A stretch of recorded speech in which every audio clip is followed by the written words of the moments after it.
Today, we have a very renowned healer with us, Padma Shri Dr. Pradeep Chowbey, and he's the Group Chairman Max Healthcare for laparoscopic, robotic, bariatric, and GI surgery.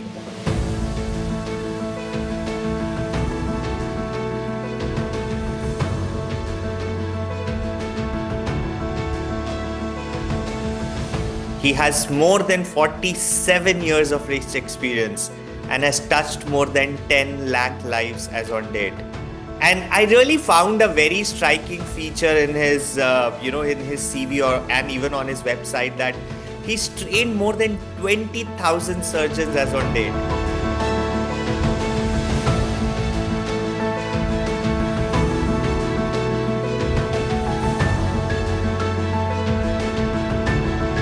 How do you think technology can evolve to keep pace with it? So my thing is that start your training with the traditional way. First, you spend just couple of days or couple of weeks in the Gurukul Pratha. Means you go physically, you go to that center, you see the doctors operating, surgeons operating, see the anesthesia part, see the bedside manners, look at what goes wrong in the operation theatre. So then you can rely on sort of digital way of learning. Videos, Google, there's that. At least you will have the correct way of learning. How do you see the rise of robotics, artificial intelligence? In laparoscopy, we cannot incorporate artificial intelligence. For that, you have to have a robotic system. So unless you have a robotic system, you won't be able to get the advantage of the artificial intelligence. If we are looking at conventional versus robotic, do you feel that the outcomes also differ? In some situations, the three-dimensional view is of great help. And if I have to give just simple gallbladder operation, doing robotic surgery after doing thousands and thousands of laparoscopic surgery, and then moving on to robotic surgery, we realize that some of the cystic ducts are joining common bile duct from behind. But in laparoscopy, we thought that they are joining by the side. When you're taking care of such big personalities, when you know that lot of stakes could be involved, does that put any additional pressure on you? The biggest thing is that never treat VIP as VIP. You should treat them like a normal person. So suppose you want to give them a good scar, unless you have given a good scar to thousands of people, you can't give a good scar to that gentleman, or the lady. Hello everyone, welcome to another edition of Health Forward. Today, we have a very renowned healer with us, Padma Shri Dr. Pradeep Chowbey, and he's the Group Chairman Max Healthcare for laparoscopic, robotic, bariatric, and GI surgery. He has more than 47 years of rich experience and has touched more than 10 lakh lives as on date. And I really found a very striking feature in his, in his CV and even on his website that he's trained more than 20,000 surgeons as on date. And I think that's the biggest contribution to the complete healthcare community that Sir has done. Someone who's treated many eminent personalities like Dalai Lama. What an achievement, sir. Thank you so much for your time and for being here on this podcast today and having all of us learn from your rich experience, at least a drop of it in the next few minutes. Thank you, sir. So, sir, I have a first question so I also saw and I came to know that you have led so many international societies like IFSO, APHS. How did India's surgical community actually evolve during those years? And what did it mean personally to you to represent the country on a global platform? Well, I think, as far as the minimal invasive surgery is concerned, I think we have been very lucky that some of us in India started, Dr. Udwadia in Mumbai, and I started in Delhi. I think some of us, we started very early. The gap when it was first done in USA and France, I think just couple of months later, we started this high technology surgery in India, in spite of the fact that I think, the economical condition of the country were not as good as they are now. But there was an optimism that we can operate without causing much pain to the patient. I thought that that is a time when patients and the population of country like India needs it the most because there is an early recovery and they can go back to work because many of them they are the daily wagers or laborers or so we thought that probably it will have a bigger advantage, and that's how we were convinced about it. And because we started, I think our numbers were much higher than anybody else in the world because of concentration of the population. And I mean, today we say my personal series is more than 1 lakh operations. So, Wow. like we could manage that. And of course, because few of us were there in the world at that time, we could take the challenge of leadership, and of course we were respected because of the surgical skills and the numbers which we have, so that gave us a head up for getting into these conferences. Second, I think most of the training in western world was paid training for the young surgeons, whereas we thought that training should not be charged, or we should train our young surgeons so that they become safer surgeons and the patients get benefit out of their safety and skills. So with that passion and with that aim, I think we made practically any no cost to the young surgeons for their training. And that was the reason why we could train thousands and thousands of our young colleagues across the country and also across the globe.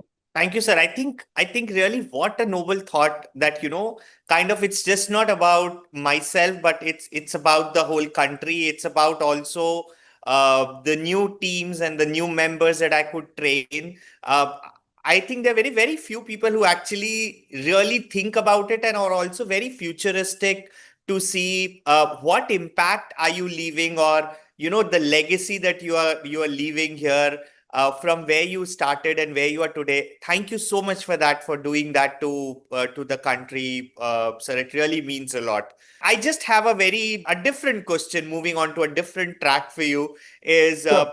I know that and I'm sure that you would have spent most of the time in operation theater.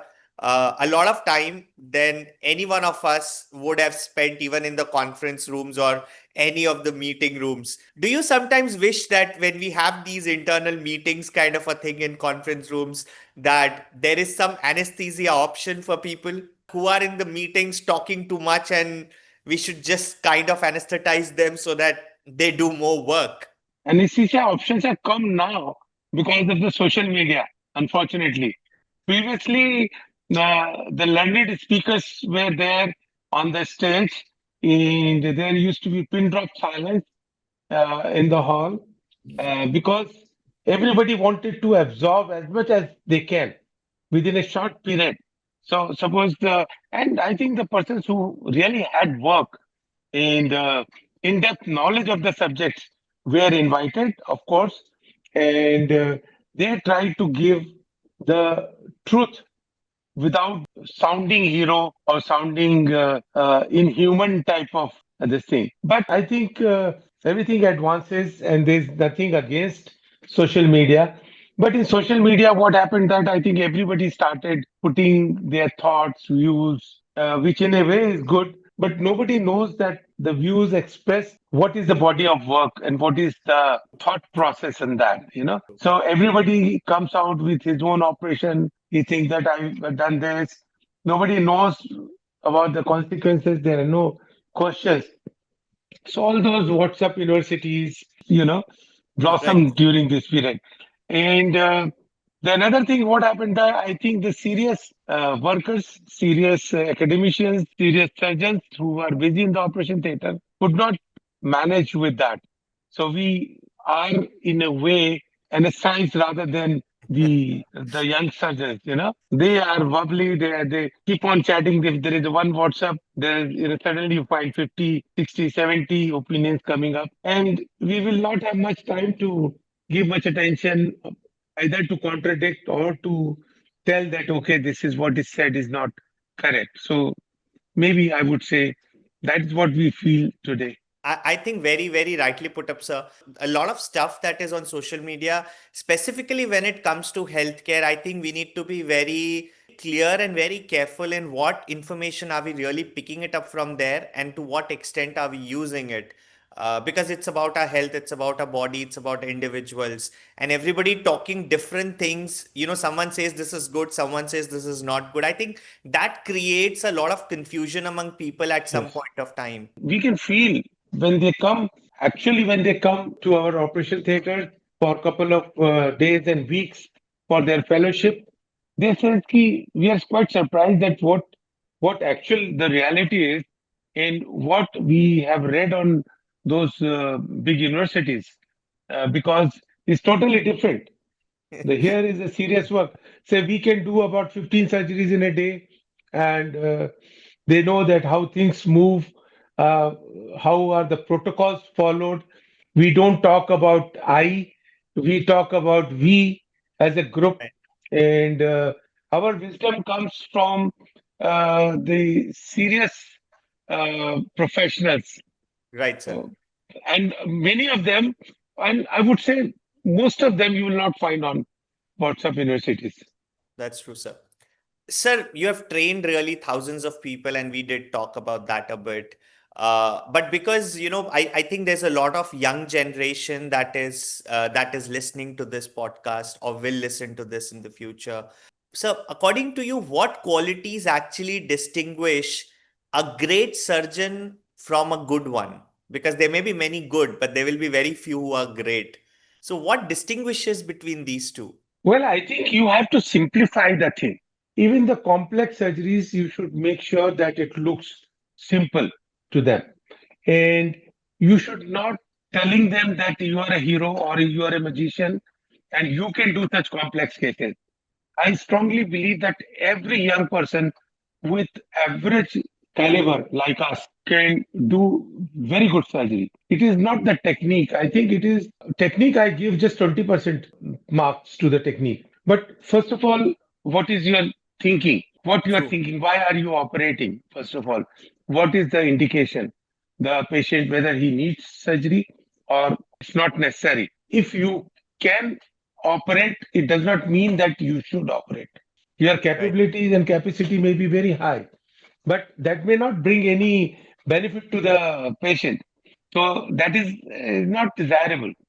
And your thought process should be clear. Your planning should be methodical, and your execution should be very simple. So I think, and also you should uh, let everybody know, even the person who comes for day one for training, we have to make sure that he goes back confident that he True. can do all the surgeries which we are doing confidently. So you don't behave like a magician, you behave like a common person and tell them that you have the capabilities to do, you have to pat their back, you have to inspire them.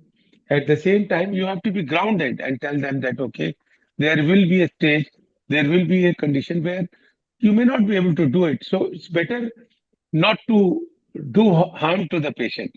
So Right, sir. suppose, I mean, simple example is suppose there is a gallbladder stone, you put in a telescope, you find that the thing is frozen, and you know that, okay, I don't have enough equipment, I don't have enough experience, so I should not indulge into that. Just pull out your telescope and say, okay, I'm sorry, but there are too complex situation, and instead of harming, we think that you should go to the senior surgeon who can handle that. So it should come before harm is done to the Right, patient, sir. and the patient will always be happy. He will never say कि मेरा 2 बार operation हो गया. He will be happy that he was right. He could True. not do it, so he referred to somebody else.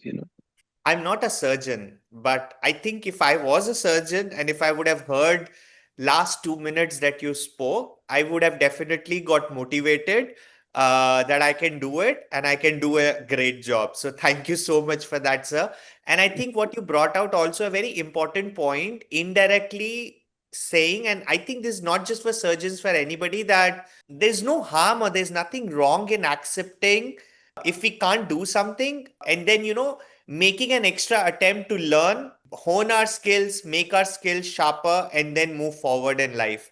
I think that's a great learning, which indirectly what you said, and I kind of pull that out from there. So thank you. And in healthcare, we see that so many incidents happen worldwide, not only in India, but across the world. There are many which are reported, and there are so many which are not even reported. We don't even know sometimes what happened to the patient. I think if everybody starts taking responsibility in a manner that you just gave a very beautiful example, that will really make a lot of difference to the patient population across the world. So thank you for sharing that, sir. I will also like to add here, society is becoming little litigant also, you know. So if you say that, okay, you could not operate, you refer the patient to somebody else, nobody on earth can challenge you, and everybody will appreciate. Nobody can take a legal action on this. Now the younger people should also be little vigilant True. because people are recording your voice, they are Yes. recording this thing. You don't know what is True, sir. happening, That's true. so you should be very careful on that aspects also, because one odd case in life, I think, sari life ki whatever you have earned will go into this, Yeah. and also will create angina, you know, for the surgeon, because they are all timid people. Surgeons True. are so-called, they may think that they are heroes, but when anything goes wrong, when there is a bleeding, all of us, we are absolutely like a small bird, you know. That's true, sir. And it's just about maybe also one patient getting harmed or impacted also impacts the complete family that's there. So great Yeah. thoughts, sir. Thank you so much for again for sharing. Because you spoke about recording, you did touch technology somewhere in your discussion, sir. So my next question is on technology. How should training evolve to keep pace with technology, while we continue to retain the core surgical discipline, the techniques, and the ethics that you also touched upon? So, largely, how do you think technology can evolve to keep pace with it? I may be a little different in this because I feel that the Indian way of teaching and training, that is a gurukul pratha, where the students used to go and stay with the teacher for some time, and maybe for years also, and they used to learn morning till evening how things should be done. So I feel I have modified my thinking in that direction.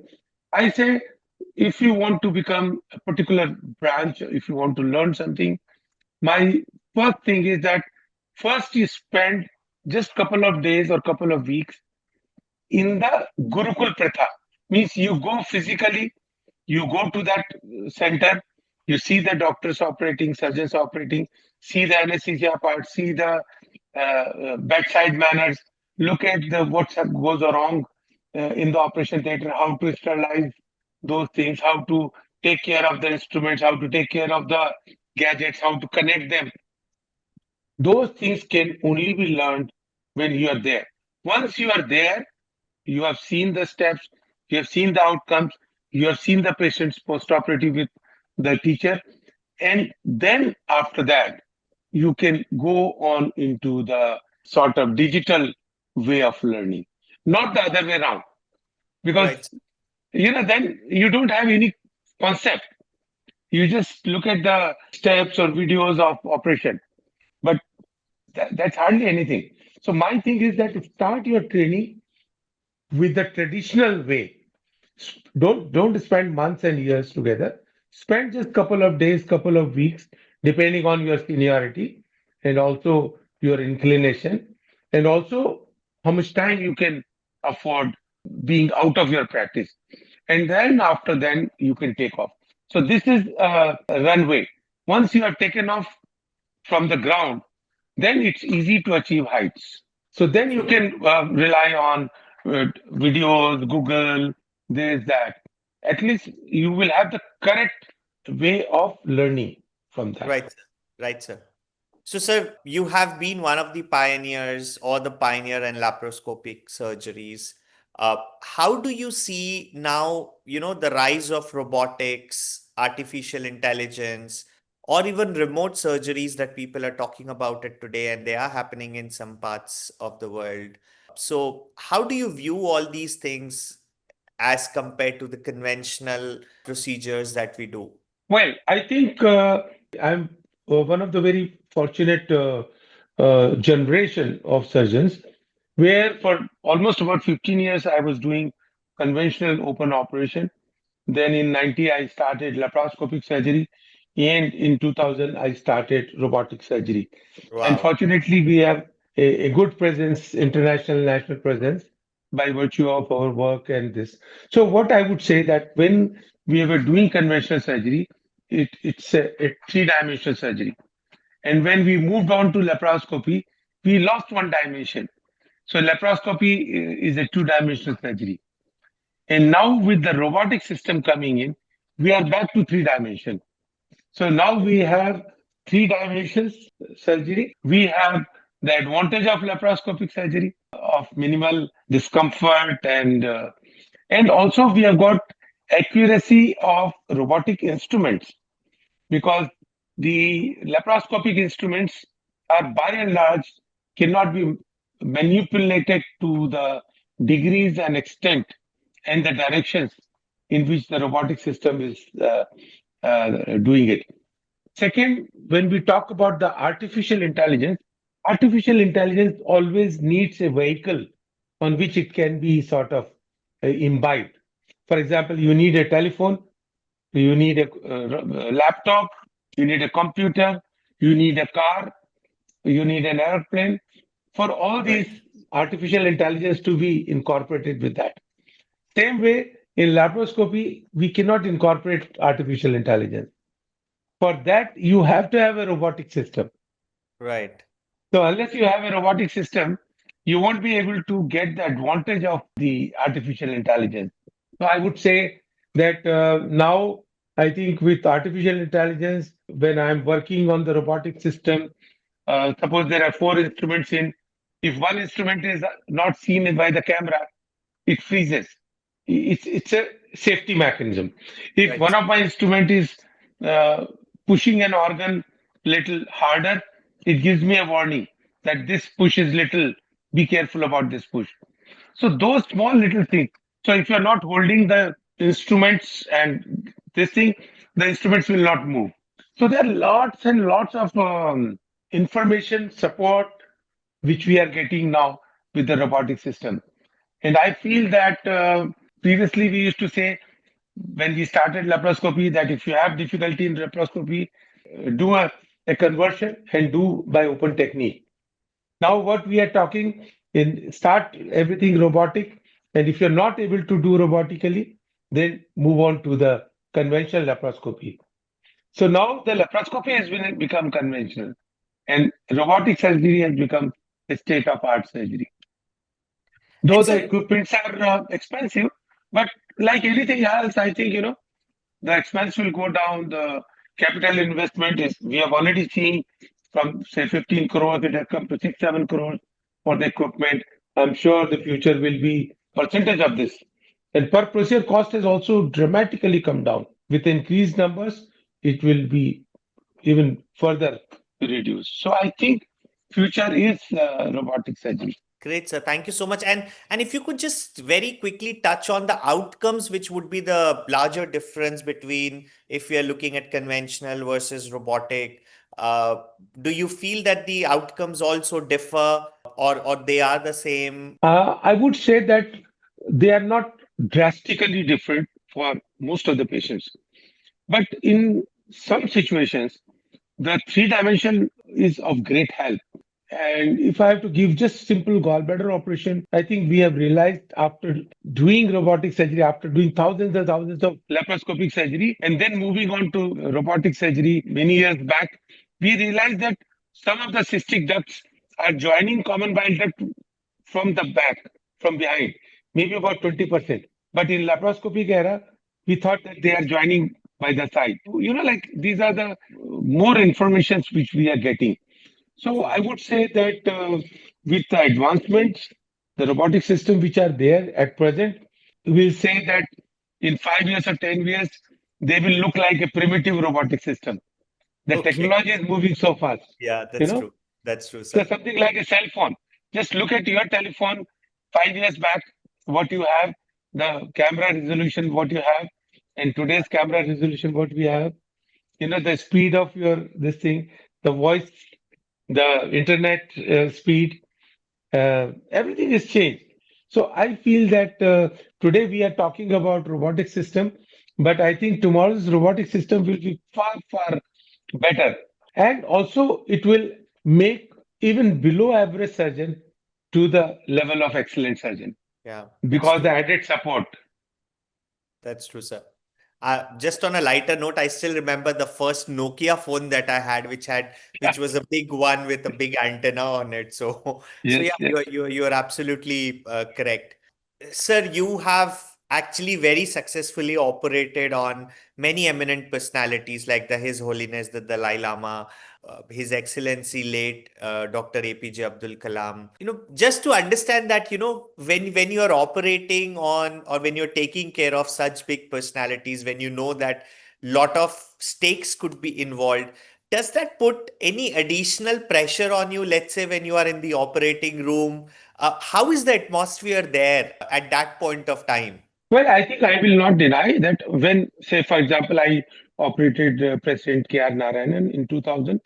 So, operating a sitting president of India, there are a lot of protocols which are to be followed. For example, you can't tell the president that we will operate you tomorrow at 8 o'clock. You are supposed to request him, sir, when you would like to be operated. You know, Okay. it's like Okay. that. So those are nuances that doesn't will not cause any risk factors or will not cause any stress because you are doing the same thing again and again. The biggest thing is that never treat VIP as VIP. You should treat them like a normal person. So suppose you want to give them a good car, unless you have given a good car to thousands of people, Yeah, you that's can't give a good car to that gentleman, or the lady. So, and that is the reason why I think we have that respect. I'm serving the sixth president as a surgeon to the president. Well, all six presidents, nothing has changed. They they prefer you, so it's a very humbling experience that, and you have to continue working. People think that oh, operation kar rahe, nahi kar rahe. The question is, I'm demonstrating all over the world, so unless I have the skills, I can't possibly demonstrate. So I have to continuously practice it every day, hone my skill every day. My skill today should be better than yesterday, and it should be even better tomorrow. So you keep on learning with every case. So if you keep that in mind, I think you don't get nervous. Some protocols to be followed for VVIPs. If there is maybe on a lighter side, as you said, if there is a young lady who's getting to operated, you spend 2 minutes extra with her chatting rather than getting in and out of the operation theater. So it's just on the lighter mood, yes. as I said, yes. I think you said a very, very beautiful thing, sir. Actually, two things. One, what you said is if you would have treated 100 other patients in a similar way, you would obviously treat him also in a similar way because ultimately the outcome is what is going to make a difference. And I think the second, even more beautiful, what you said is that even after so much of experience and so many lives that you have improved, today also you are saying that my today should be better than yesterday and tomorrow should be better than today. I think that's a great thought, sir, and I think if all of us start thinking in that direction or that ways, it will really change the way we work, the way we do things, and the way we look at different situations in life. So I think these are one of the or few of the very key takeaways from this podcast that I myself personally would take, and I'm sure whoever will listen to it and is listening to it will also take similar takeaways from what you said, sir. Thank you very much. But I think, I love doing it. And I want that, I should be given an opportunity like today's evening.